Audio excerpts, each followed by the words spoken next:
Assalamualaikum warahmatullahi wabarakatuh. Monggo Pak Bu. Sepertinya jalur gunung nih. Kesini. Alhamdulillah. Sehat Rasul. Alhamdulillah Bu. Ya. Apa kabarnya Bumi? Alhamdulillah sehat meskipun capek juga tapi tetap semangat dan sehat berusaha untuk menjalani rutinitas kita sebagai seorang yang dituakan di sekolah begitu. Semoga Mas Dul juga sama. Alhamdulillah. Ya, saya juga diberikan kesehatan, bisa bersilaturahmi, bisa bertemu langsung kaweruh kepada Ibu Miftahul Jannah. Begini Bu, saya mohon izin Ibu nggih.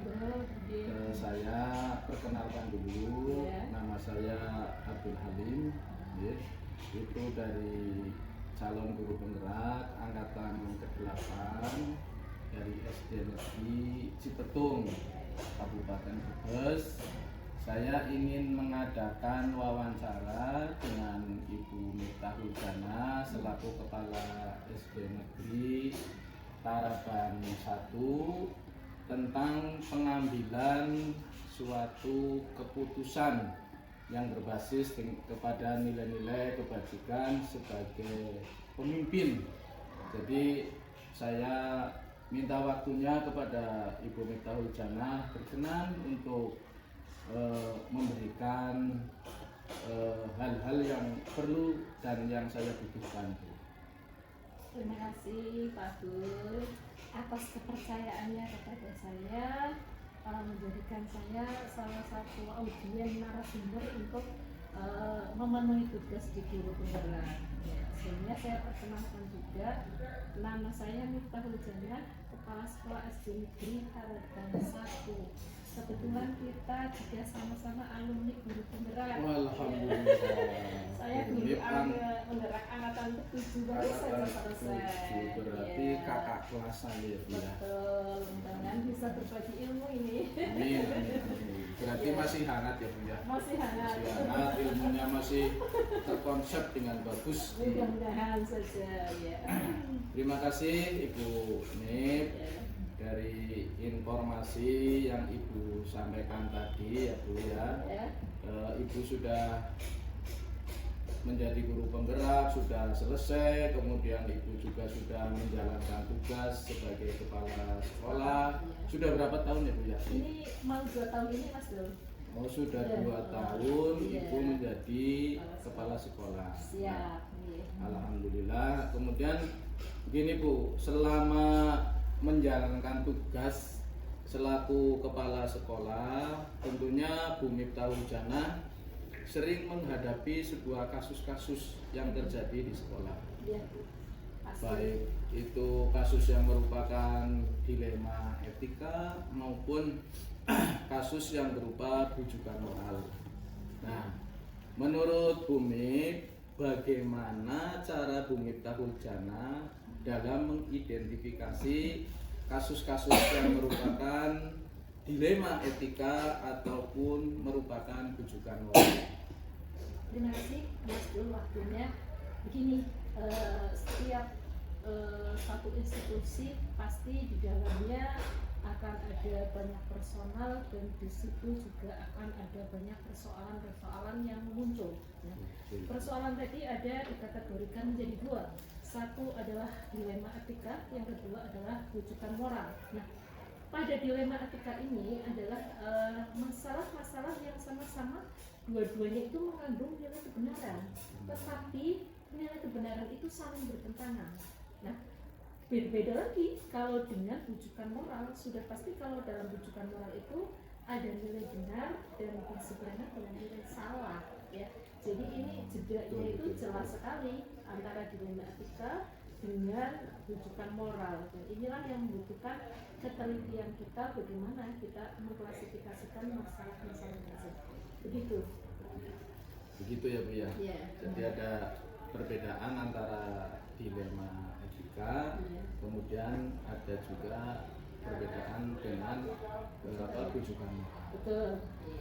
Nah, kalau boleh saya simpulkan ya Bu ya, dari beberapa kasus maka Ibu akan mengidentifikasi nih kasus tersebut yang merupakan dilema etika itu apabila di dalam kasus ada dua pilihan yang sama-sama mengandung nilai kebenaran, tetapi kalau bujukan moral itu kasusnya sudah yang satu bernilai benar, kemudian yang satunya bernilai salah gitu ya. Konsepnya semacam itu ya Bu ya. Terutama untuk kasus yang mengandung dua kepentingan yang sama-sama benar atau sama-sama mengandung nilai kebajikan. Tapi bertentangan begitu ya. Tapi bertentangan. Jadi kasusnya sama benar tetapi bertentangan. Begitu ya Bu ya. Selanjutnya begini Bu, dalam pengambilan sebuah keputusan dilema etika itu kan tentunya harus ada langkah-langkah ya Bu ya, langkah-langkah atau prosedur apa yang akan Ibu lakukan di dalam menangani kasus tersebut yang selama ini sudah Bu Miftah Huljana lakukan. Begini, kalau ada masalah yang mengemuka ya, yang timbul dan masalah tersebut menyangkut dilema etika, seperti tadi bahwa dilema etika itu adalah sebuah masalah yang mengandung suatu dilematis, berarti kita menyelesaikannya itu dihadapkan pada dua persoalan yang memang butuh kita itu ketelitian mana yang akan kita dahulukan karena bernilai kebenaran.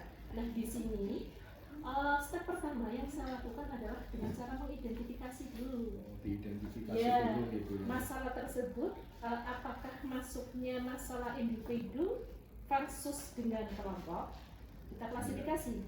Ataukah masalah yang menyangkut keadilan berseberangan dengan nilai kasihan, ataukah masalah yang menyangkut nilai kebenaran versus kesetiaan, atau juga masalah yang memiliki dampak panjang dan dampak pendek. Nah, kita identifikasi dulu, ini ada satu masalah, masuknya mana nih? Ya, digolongkan dulu ini. Oh, ternyata masuknya pada kelompok melawan individu. Nah, kita pegang. Ya, jadi kita gunakan satu identifikasi dulu, kemudian mana yang sesuai. Nah, barulah kita jadikan sebuah pegangan untuk langkah berikutnya. Begitu. Begitu ya Bu ya. Iya. Mendetail sekali Bu, dan ini sangat memberikan pencerahan kepada saya. Mudah-mudahan saya juga nanti bisa menerapkan apa yang Ibu Miftah Huljana laksanakan di sekolah. Menurut Ibu, hal apa saja selama ini yang dianggap oleh Bu Miftah Huljana yang paling efektif di dalam mengambil sebuah keputusan yang berkaitan dengan dilema etika? Menurut saya, ketika ada sebuah persoalan dilema etika seperti itu, yang paling efektif adalah kita mendasarkan langkah-langkah kita itu pada prosedur yang sudah ada. Ya, kalau prosedurnya itu sudah kita gunakan sebagai artinya pedoman untuk melangkah, maka yang tadinya merupakan sebuah dilema, kita merasa bimbang dan belok, nanti kita akan melangkahnya itu step by step, artinya itu sudah terstruktur dan insya Allah akan memberikan dampak yang positif untuk semuanya. Ini yang sedang terlibat dalam permasalahan. Jadi gunakan efektivitas itu adalah prosedurnya, langkah-langkah yang benar. Begitu ya Bu ya. Iya. Oke. Berarti Ibu Mir sudah sangat bagus sekali dalam mengambil sebuah langkah yang tentunya ini bisa saya jadikan pedoman. Kemudian ini gini ya Bu ya, di dalam pengambil keputusan suatu kasus dilema etika di sekolah Ibu, tentu tidak akan lepas dari tantangan-tantangan yang dihadapi. Apa saja yang selama ini merupakan tantangan yang dialami oleh Ibu Mif selaku kepala sekolah di dalam mengambil sebuah keputusan yang mengandung atau ada kasus dilema etikanya?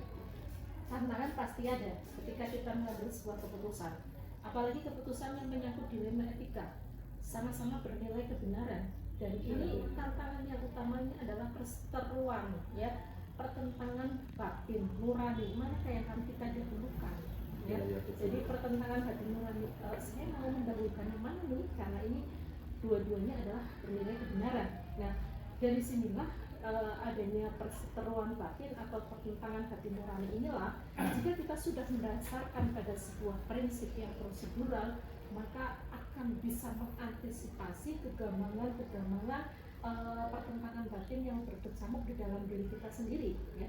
Karena kita sudah menggunakan sebuah langkah dan langkah tersebut adalah langkah yang direkomendasikan, insya Allah sudah teruji, sudah melalui sebuah riset, ya. Jadi ini adalah langkah yang benar. Karena itu, jadi tadi adanya tantangan pertentangan batin seperti itulah. Kalau kita sudah mendasarkan pada sebuah prosedur yang benar, maka akan bisa tantangan itu terlampaui dan teratasi. Begitu. Begitu ya Bu ya. Iya. Karena ini benar, nanti ambil yang paling baik, iya. ambil yang paling benar dari yang benar. Semuanya, iya.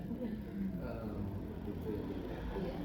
Dalam pengambil keputusan kasus dilema etika itu Ibu Mip selaku kepala sekolah memiliki atau mempunyai tata waktu atau jadwal atau tidak. Kemudian pertanyaannya, apakah dilakukan secara langsung, ada kejadian langsung ditangani spontan, atau memiliki itu jadwal tertentu di dalam penyelesaian? Oh iya, begini Mas Dul, yang namanya masalah datang tanpa diundang. Ya betul, Nah, ujuk-ujuk lah. Iya.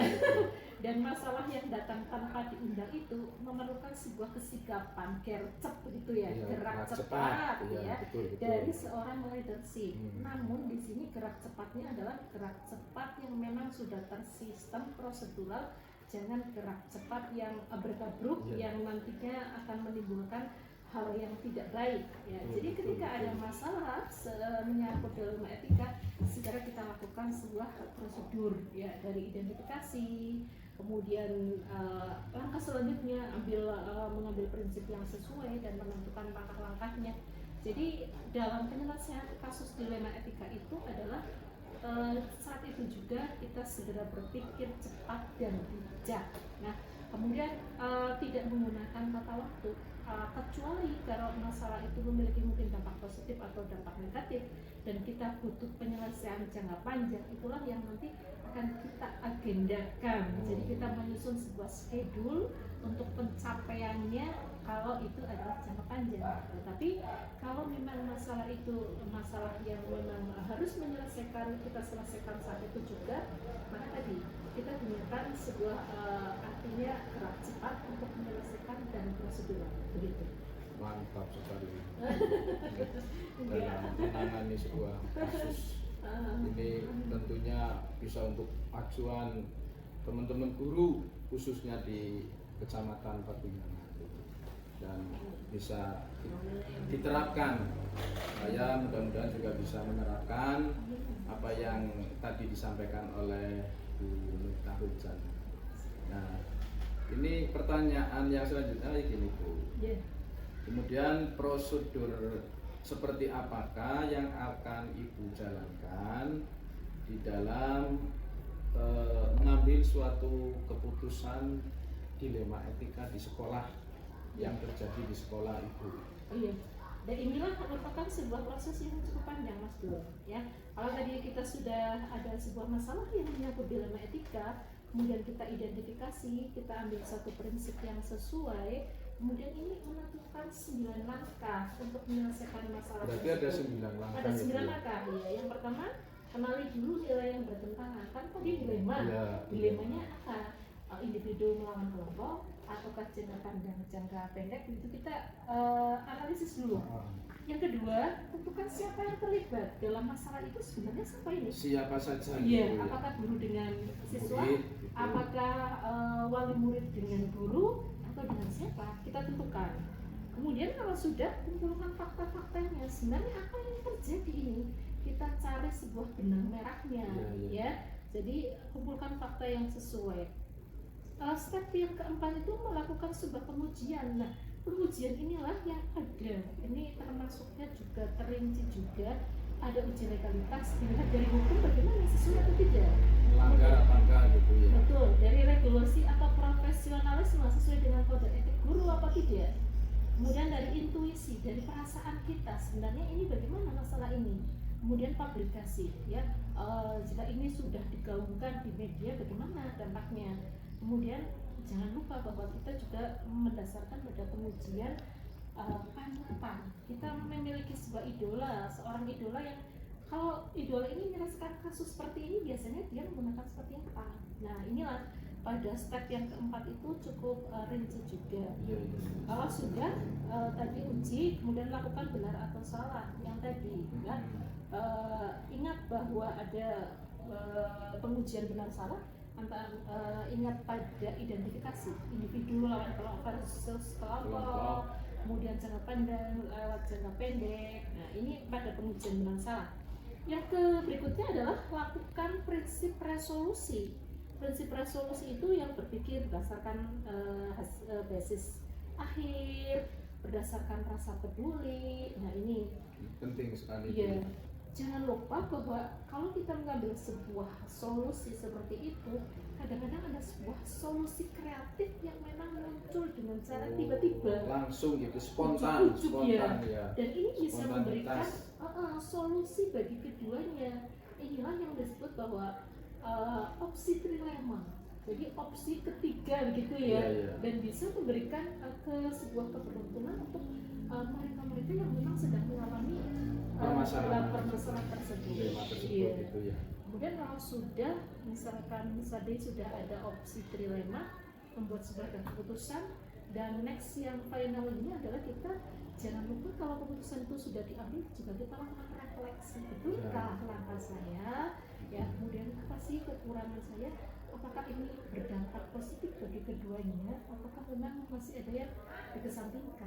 Jadi lakukan refleksi. Ya. Berarti refleksi itu hampir sama dengan merenung gitu ya. Merenung dengan apa yang sudah Bu Mita Hurjana putuskan. Iya. Kalau nanti kira-kira itu bagus ya terus dilanjutkan kayak gitu ya. Itu memang dilema itu memang adanya di hati ya. Mana ya dilema seperti di persimpangan kita mau pilih yang mana gitu. Iya. Terima kasih ya Bu ya. Kemudian begini Bu, di dalam memutuskan sebuah dilema etika yang tadi Ibu sampaikan, adakah seseorang atau faktor-faktor yang selama ini mempermudah atau membantu Ibu dalam pengambilan keputusan di dalam kasus-kasus yang terjadi di sekolah Ibu?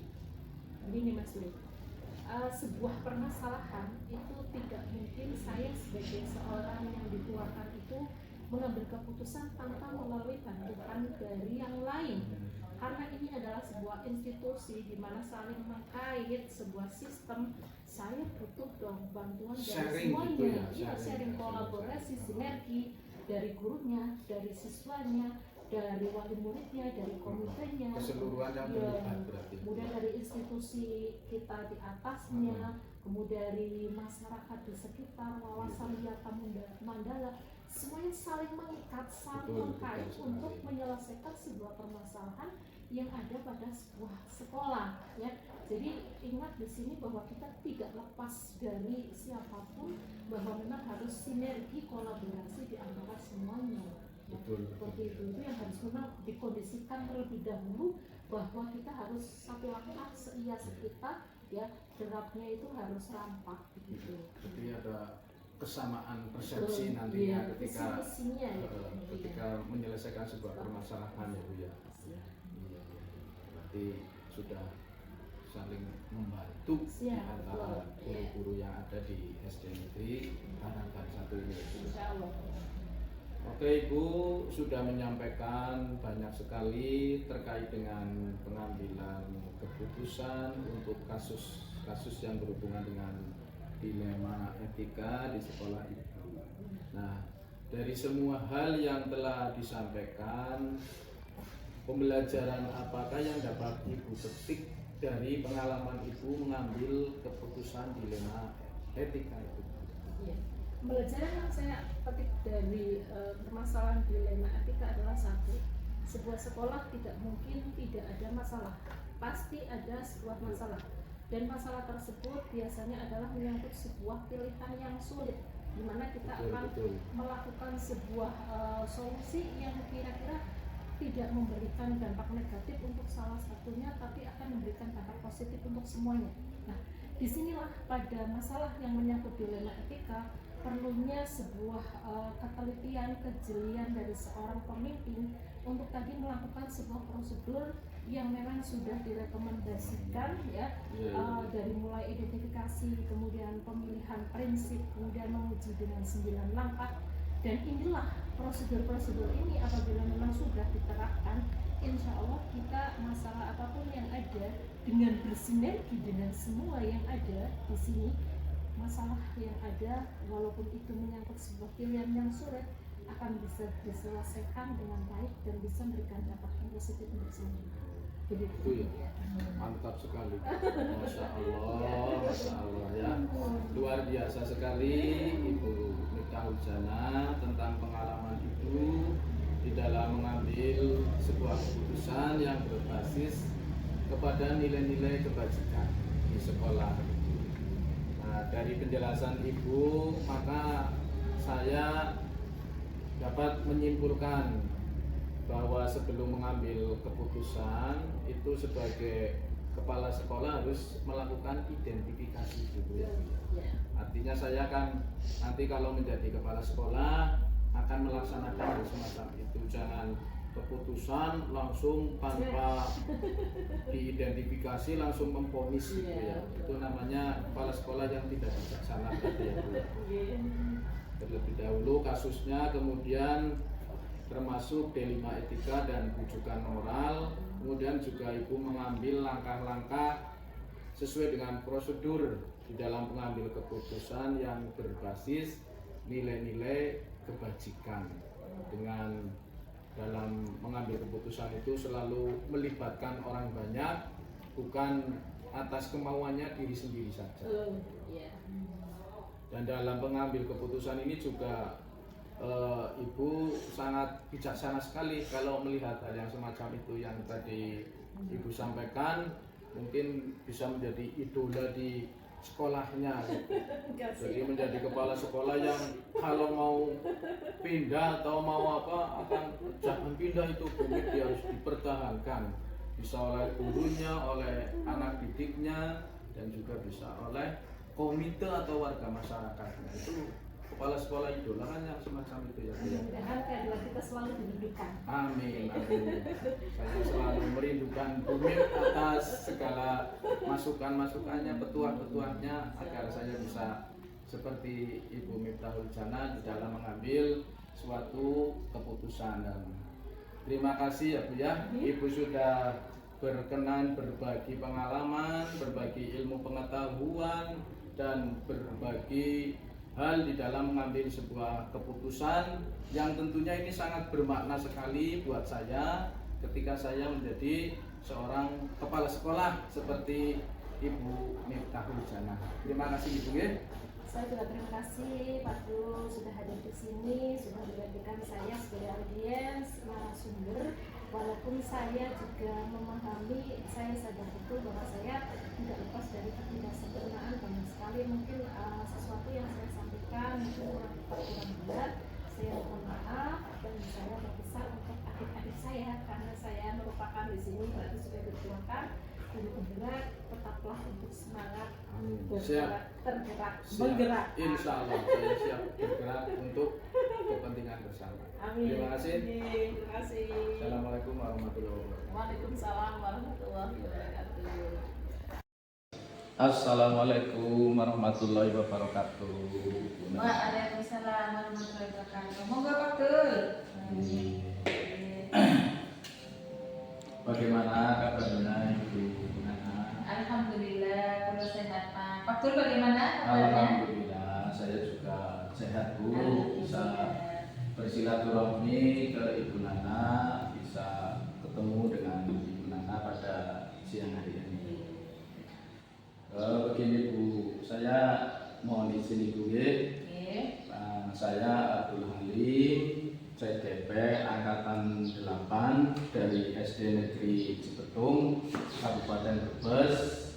Itu akan mengadakan wawancara Bu, wawancara dengan Ibu Nana selaku kepala sekolah di SD Negeri Radatunjung 1 Ibu, di SD Negeri Radatunjung 1 tentang pengambilan keputusan yang berbasis kepada nilai-nilai kebajikan sebagai seorang pemimpin.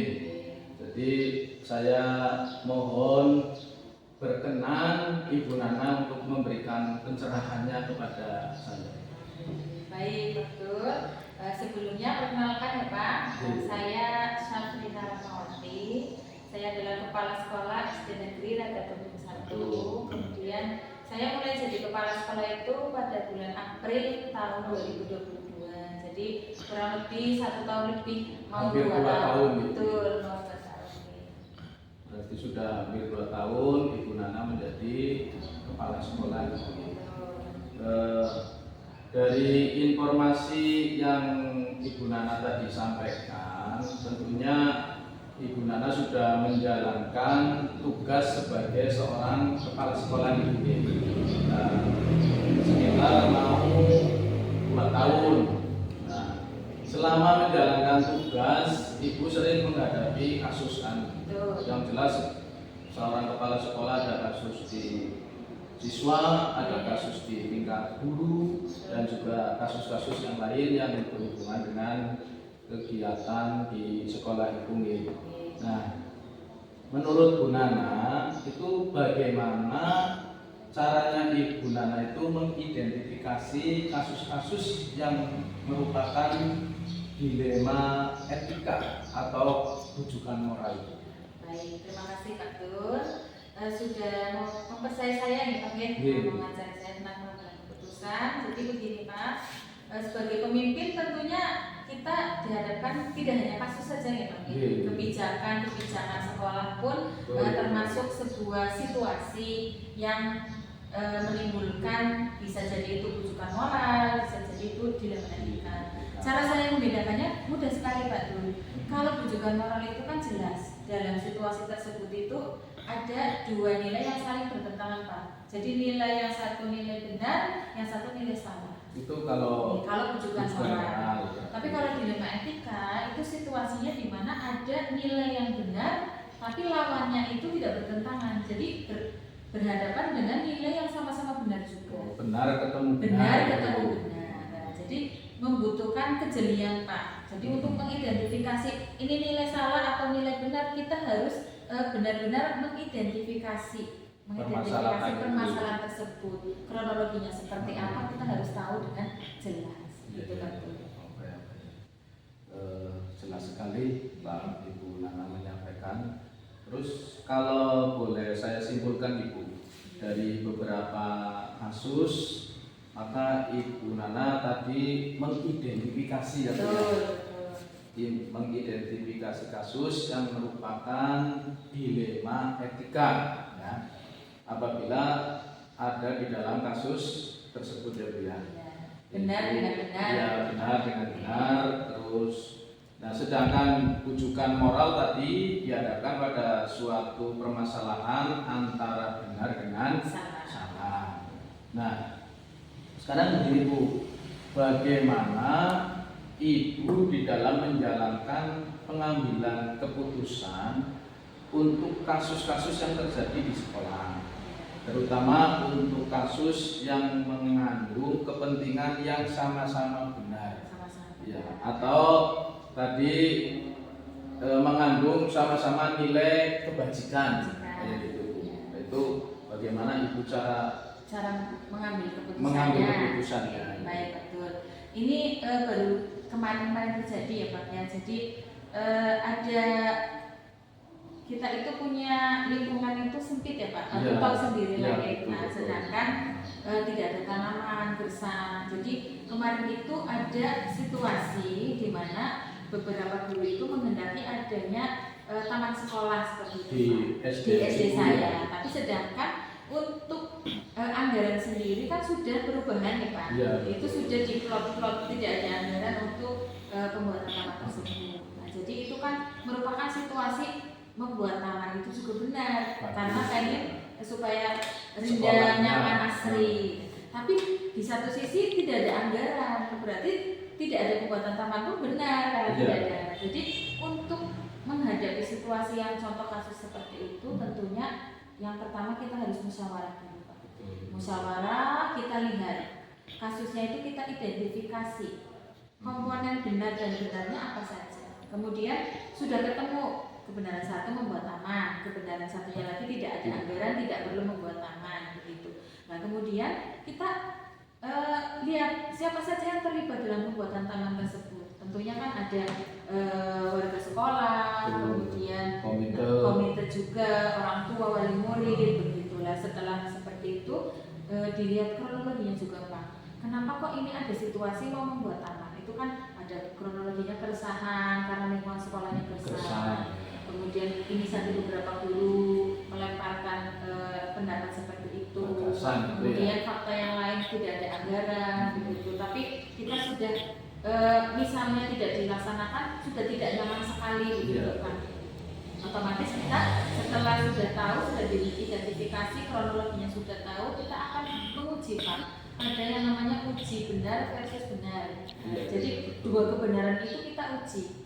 Apakah melanggar hukum? Oh ternyata tidak. Apakah melanggar peraturan? Membuat taman tidak melanggar peraturan. Kemudian apakah membuat kita tidak nyaman? Membuat taman membuat kita nyaman gitu ya. Kemudian kalau pembuatan taman itu diketahui orang lain, sedangkan kita mengambil keputusan tidak jadi membuat taman, itu rasanya perasaan kita nyaman apa tidak? Jangan-jangan ada kritik begitu ya Pak. Itu sekolah kok gersang sekali gitu. Nah kalau sudah pengujian itu sudah dilakukan semua, nanti kita cari alternatif Pak. Nah kemarin kebetulan alternatif lainnya itu di sekolah saya itu ada kegiatan Jumat Amal Pak. Nah jadi dari Jumat Amal itulah diambil anggaran. Nah ini ada opsi, namanya opsi ketiga atau investigasi opsi trilema ya. Ya jadi tetap membuat taman dengan opsi nanti mengambil anggarannya dari Jumat Amal itu. Kemudian warga sekolah semua dilibatkan. Jadi tidak hanya gurunya saja yang punya ide yang nanti menanam tuti, menyiram, tapi seluruh warga sekolah. Nah, ketika sudah ada opsi ini, nanti diambilkan dari Jumat Amal. Nah, kemudian barulah diambil keputusan bersama bahwa di SD itu dibuat taman, tapi tentunya menyesuaikan anggaran. Nanti kedepannya ketika pembuatan taman ini ada masukan lagi Pak Dul, nanti keputusan ini juga akan kita tinjau ulang. Apakah mau diteruskan tamannya dalam skala yang lebih besar atau hanya sudah yang berjalan saja. Jadi keputusan itu tidak serta-merta langsung laksanakan kemudian saklek sampai seterusnya tidak, tapi ada peninjauan. Itu seperti ada PK. Betul. Kalau di hukum itu ada PK ya. Peninjauan juga. Nah, sekarang gini Bu, di dalam pengambilan keputusan kasus dilema etika, langkah atau prosedur yang dilakukan oleh Ibu selama ini itu bagaimana? Tentunya ketika ada dilema etika itu situasional tadi, bisa jadi membutuhkan penyelesaian saat itu juga. Yang langsung gitu. Bisa jadi itu nanti melibatkan banyak orang Pak. Nah, makanya kita memiliki langkah-langkah seperti ini Pak. Kita lihat dulu nilai kebajikan, dua nilai kebajikan itu apa saja kita identifikasi. Setelah itu siapa saja yang terlibat Pak? Ya, kita identifikasi yang terlibat siapa saja. Setelah sudah dua itu kita cari tahu kronologinya seperti apa, fakta-faktanya kita gali. Baru kita masuk ke uji benar versus benar yang tadi saya sebutkan, apakah melanggar hukum, melanggar peraturan, kemudian jika dipublikasikan jadi bermasalah atau tidak. Kalau panutan kita, idola kita nggak ada masalah yang sama, gimana mereka menyelesaikannya begitu. Nah, kemudian tentunya kan ada paradigma ya Pak ya. Paradigmanya ada yang permasalahan itu menyangkut individu versus kelompok, atau menyangkut keadilan versus rasa kasihan, atau menyangkut kebenaran ya, dan sebagainya. Itu kita harus melihat Pak. Jadi memutuskannya benar-benar hati-hati sekali. Kalau sudah hasil akhir dari keputusan kita itu mau didasarkan pada apa? Apa kita segala keputusan harus sesuai dengan peraturan? Berarti kita memutuskan segala sesuatu basisnya itu peraturan, melihat peraturan. Atau kita mau melihatnya itu basisnya perasaan Pak. Kita mengedepankan perasaan. Nah, atau mau basisnya itu hasil akhir. Yang penting kan hasil akhirnya seperti apa, menguntungkan atau tidak gitu. Nanti saya ambilnya kebenaran yang pertama misal seperti itu. Dari semua langkah-langkah itu kita juga jangan langsung saklek dua nilai kebenaran itu kita pakai dengan satu langkah begitu Pak. Tapi kita juga harus mencari alternatif. Betul. Barangkali di luar keputusan itu ada keputusan yang lebih baik. Setelah semuanya sudah mencapai mufakat, karena kita kan mengambil keputusan kalau misalnya melibatkan banyak orang, otomatis harus dengan aktor-aktor tersebut ya Pak ya. Bisa jadi dengan stakeholder, atau dengan rekan guru, atau dengan murid saja begitu. Nah nanti kita ambil keputusan yang paling terbaik. Tentunya kalau kita sudah berdasarkan pada satu paradigma, misalnya saya berdasarkan paradigmanya individu versus kelompok, saya mengambil keputusannya memegangnya individunya. Karena kalau kita melihat individu itu, kita ada rasa kasihan, basisnya rasa kasihan gitu, kepada satu individu. Maka saat keputusan itu sudah diambil, ada tanggapan-tanggapan gitu ya Pak ya, ada respon-respon, kita bisa mempertanggungjawabannya. Itu prosedurnya. Bagus sekali ya Bu ya. Sangat baik, dan itu bisa, mudah-mudahan saya bisa menerangkan apa yang tadi Ibu Nana sampaikan. Terus begini Bu, menurut Ibu hal apa saja yang selama ini Ibu anggap efektif di dalam pengambilan keputusan pada kasus dilema etika itu? Yang saya anggap paling efektif ya Pak ya, itu pada saat kita mencari fakta-fakta ya, fakta-fakta di lapangan ya, jadi kronologinya permasalahan itu terjadi itu seperti apa. Karena kalau kita sudah tahu fakta-faktanya, otomatis untuk mengambil keputusan pun kita bisa mengambil yang tepat gitu Pak. Contohnya tadi fakta-faktanya betul. Fakta di sini mau buat taman karena bisa. Fakta satunya lagi tidak ada uangnya, tidak ada dananya untuk membuat taman tersebut. Kan jadi kita bisa mengambil, oh iya nanti kita kalau kita tetap mau membuat taman berarti kan permasalahannya di dana. Nah, berarti kita carilah dana. Sumber dananya. Betul. Kalau kita tidak mau membuat taman, ya kita ada alasannya karena tidak ada dananya. Jadi fakta-fakta itulah yang sangat membantu kita untuk mengambil keputusan. Betul ya. Terima kasih sekali Bu. Kemudian saya begini Bu, dalam mengambil keputusan di kasus dilema etika di sekolah itu ya, kan pasti ada tantangan ya Bu ya. Segala program ya, Ibu selaku kepala sekolah punya program ini, itu kan ada tantangan. Nah, hal-hal apa saja yang selama ini merupakan suatu tantangan pada Ibu Nana?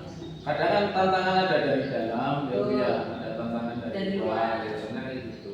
Nah itu dalam pengambilan keputusan untuk kasus dilema etika yang terjadi, itu tantangan-tantangan tersebut selama ini bagaimana Bu Nana menyelesaikan atau mengambil sebuah keputusan?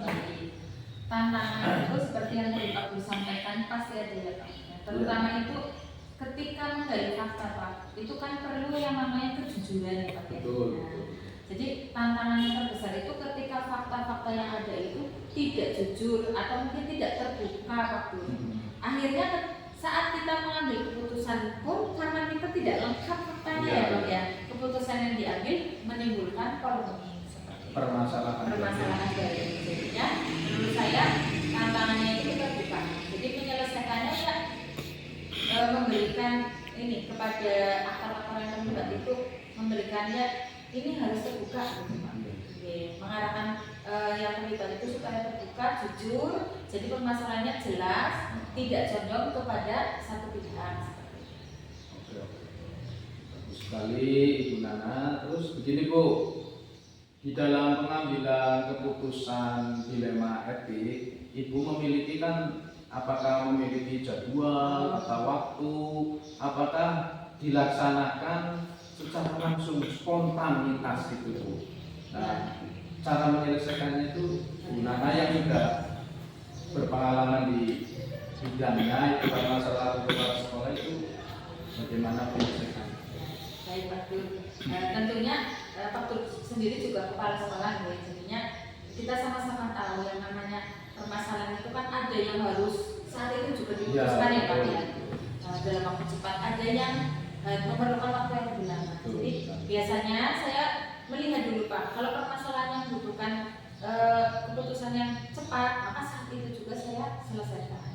Tentunya berdasarkan langkah-langkah yang tadi ya, yang sudah disampaikan. Tapi kalau itu melibatkan banyak aktor, otomatis harus ada yang namanya musyawarah.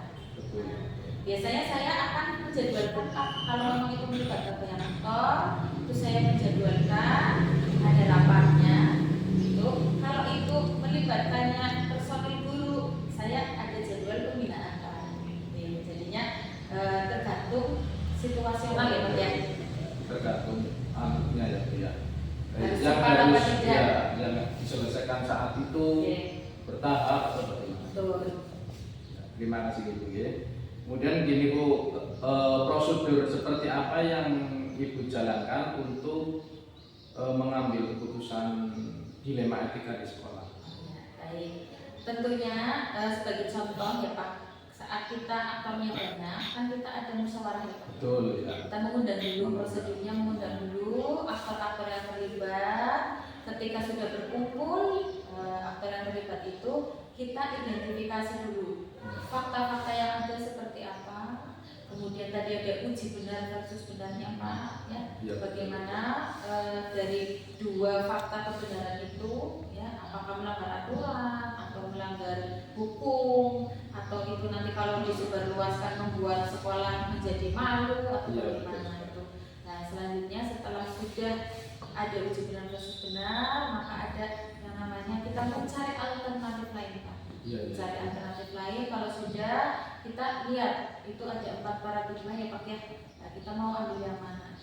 Apa mau ambil paradigma yang pertama, kedua, ketiga atau keempat? Kemudian tentunya berdasarkan prinsip yang tadi sudah saya sebutkan, mau hasil akhir atau mau berdasarkan peraturan atau mau berdasarkan perasaan gitu. Nah, kalau sudah barulah diambil keputusan yang menjadi mufakat bersama-sama. Dan tentunya bisa tadi Pak Guru bilang PK ya Pak, bisa meninjau kembali. Itu Pak Guru. Terima kasih Bu Nana. Nah ini yang terakhir nih Bu, dalam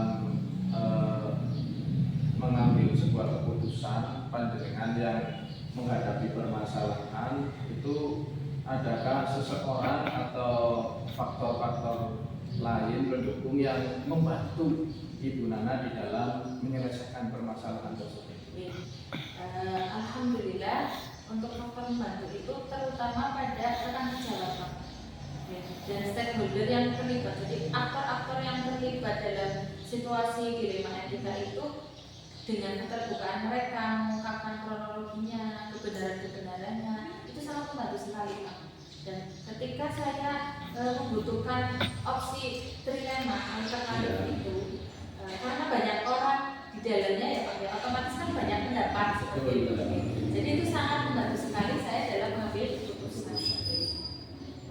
Oke, terima kasih Ibu ya. Ibu sudah menyampaikan banyak hal terkait dengan pengambilan keputusan untuk kasus dilema etika di sekolahnya Ibu Nana.